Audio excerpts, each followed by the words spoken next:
लाहौर में cocaine queen के नाम से मशहूर होने वाली अनमोल उर्फ पिंकी के केस ने कई नए सवालात खड़े कर दिए हैं।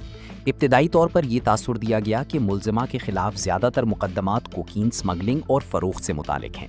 ताहम सामने आने वाली तफसीलात के मुताबिक लाहौर में दर्ज 4 मुकदमात में से सिर्फ एक मुकदमा कोकीन जबकि बाकी 3 मुकदमात चर्स के दर्ज किए गए थे।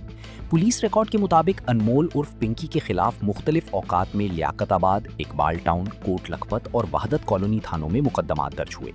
2019 से 2024 तक दर्ज होने वाले इन मुकदमात ने इस सवाल को जन्म दिया कि आखिर कोकीन क्वीन का लक़ब किस बुनियाद पर इख्तियार किया गया और क्या मीडिया बयानिया असल मुकदमात से मुख्तलिफ बनाया गया। इस केस में मजीद सनसनीखेज पहलू उस वक्त सामने आए जब बाज़ रिपोर्ट्स में दावा किया गया कि जिस फ्लैट से मुल्जिमा की गिरफ्तारी जाहिर की गई वहाँ गुज़िश्ता 15 बरस से एक दूसरा खानदान मुकीम था। इसी तरह कत्ल के एक मुकदमे की FIR में तारीखों के तजाद का भी इंकशाफ हुआ, जिसके बाद पुलिस तफ्तीश पर सवालात उठने लगे।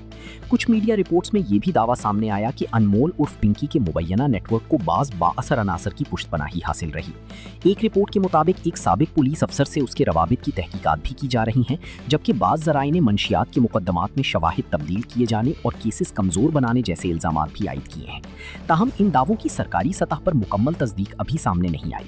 तफ्तीशी ज़राए के मुताबिक कराची और लाहौर में मुल्जिमा के खिलाफ मंशियात, मनी लॉन्ड्रिंग और दीगर संगीन नौयत के कई मुकदमात ज़ेर तफ्तीश हैं। बाज़ रिपोर्ट्स में यह भी कहा गया कि नेटवर्क जदीद तरीके से चलाया जाता था, जहां राब्ते महदूद और माली लेन देन अकाउंट्स के जरिए किया जाता था।